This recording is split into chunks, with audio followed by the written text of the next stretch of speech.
नमस्कार. जय श्रीराम. मंडळी, मनुस्मृती हा एक संपूर्ण भारतीयांच्या हा एक जिव्हाळ्याचा विषय आहे. जिव्हाळ्याचा म्हणजे आवडीचा विषय नव्हे, परंतु मनुस्मृती हा विषय काढला की लगेच मग त्यातली वर्णव्यवस्था वगैरे ह्या सगळ्या जातीभेद असेल, त्यात जे लिखाण झालेलं आहे त्याच्यावर लगेच चर्चा होती आणि होणं स्वाभाविकच आहे. कारण त्यामध्ये स्पष्टपणे असं नमूद केलेलं आहे, मनुस्मृतीमध्ये जे लिखाण झालेलं आहे त्यामध्ये स्त्रियांवर अन्याय आहे, शूद्रांवर अन्याय आहे. म्हणजेच काय तर अनेक गोष्टींमध्ये त्यामध्ये तफावत दिलेली आहे.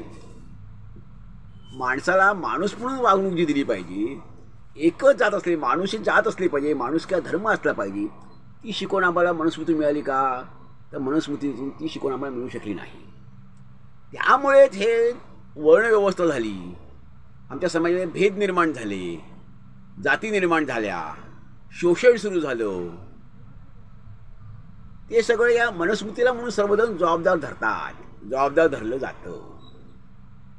पण मंडळी, नेमकी मनुस्मृती म्हणजे काय? कारण आपण म्हणतो नेहमी तो मनुवादी आहे, तो मनुवादी आहे. तर मनुवादी म्हणजे काय? मनु नेमका मनुस्मृती जी आहे, स्मृतिकार मनु कोण होते? ज्यांच्या नावाने आपण त्या स्मृतीचा उल्लेख मनुस्मृती म्हणतो, म्हणजे ती म्हणून लिहिलेली आहे. मग मनु नेमका कोण होता? तर मनु हा क्षत्रिय होता. आपण लगेच मनु म्हटल्यावर ब्राह्मण म्हणतो, पण मनु हा क्षत्रिय होता, तो राजा होता. त्याने लिखाण केलेली स्मृती ही स्मृती म्हणून मनुस्मृती. आता ती मनुस्मृती जी आहे ती फक्त एका व्यक्तीने लिहिली आहे का? फक्त म्हणून लिहिलेली आहे का? तर सुद्धा म्हणून प्रारंभ केला, त्यातली काही सूत्र, काही रचना, काही नियम हे म्हणून लिहिले खरं आहे. परंतु तो ग्रंथ असं म्हणतात की आता तो काही म्हणत 3000 वर्षापूर्वीचा आहे, काही म्हणत 4000 वर्षापूर्वीचा आहे, पण साधारणपणे 3 ते 4000 वर्षाचा कालखंड आपण गृहीत धरू. मनुस्मृतीचा कालखंड 3 ते 4000 वर्षापूर्वीचा आहे. परंतु हा जो ग्रंथ आहे मनुस्मृती, हा ग्रंथ हा फक्त एक मापी असं लिहायला सुरुवात केली, प्रारंभ केला आणि तो समारोप 1 वर्षात झाला असं झालेलं नाही आहे. म्हणजेच तो एका महिन्यात, एका वर्षात, 2 वर्षात किंवा 5 वर्षात लिहून झाला आहे का? तर नाही आहे. तर तो किमान 1000 वर्ष लिहिला गेलेला आहे. म्हणजेच तो एका व्यक्तीने लिहिलेला नाही आहे. म्हणजे एकाने सुरुवात केली ही खरी गोष्ट आहे, परंतु वेगवेगळ्या कालखंडात, वेगवेगळ्या काळात त्यामध्ये लिखाण झालेलं आहे, लिखाण घुसळलं गेलेलं आहे, लिखाण केलेलं आहे. अर्थात ते लिखाण जे आहे केलेलं ते समाजात भेदाभेद निर्माण केलेला आहे, वर्णव्यवस्था मानणारं केलेलं आहे, हे चुकीचंच आहे, ते योग्य नाही. मनुस्मृतीचं समर्थन करून चालणारच नाही. कारण मनुस्मृतीमुळे आमची अधोगतीच झाली, देशाची अधोगती झाली, देशात जातीयता वाढली, भेदाभेद वाढले, उचनीचे भाव वाढला. हे खरंच आहे. म्हणजे आमच्या समाजाचं, आमच्या देशाचं, आमच्या धर्माचं, आमच्या संस्कृतीचं नुकसानच झालं. त्यामुळे त्याचं समर्थन कोणी करूच नाही. परंतु खरंच मनुस्मृती एका दिवसात, एका महिन्यात, एका वर्षात लिहिली गेलेली आहे का? तर नाही.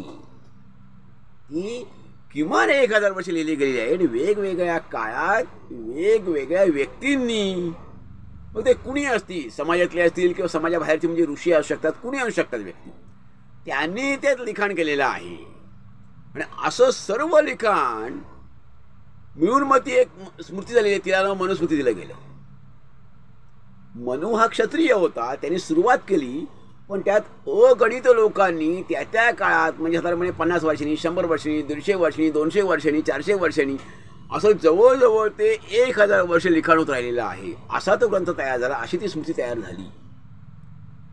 आणि त्यामुळे त्यामध्ये वेगवेगळे नियम, वेगवेगळ्या कालखंडात, वेगवेगळ्या पद्धती, ज्याची जशी विचारसरणी असेल तशी विचारसरणी, ज्याला जे पटतं ते त्या लेखकाने आतमध्ये घुसळलेलं आहे, आतमध्ये लिखाण ते केलेलं आहे. त्यामुळे मनुस्मृती म्हटलं आपण किती आपल्या डोळ्यासमोर येतं की फक्त एका व्यक्तीने लिहिली, मनु या व्यक्तीने लिहिलेली मनुस्मृती. तर असं नाही आहे. ती एक मापी लिहिली गेलेली नाही आहे, एका महिन्यात, एका वर्षात लिहिली गेलेली नाही आहे, एका व्यक्तीने लिहिलेली नाही आहे, आणि ती एका व्यक्तीने एका वर्षात लिहिली असंही नाही आहे. ती एका व्यक्तीने लिहिली नसून ती अनेक व्यक्ती लिहिलेली आहे आणि ती जवळजवळ 1000 वर्ष लिहिली गेलेली आहे. मंडळी, यावर आपलं काय म्हणणं आहे आपण जरूर अभिप्राय द्यावा. धन्यवाद. जय हिंद, जय भारत.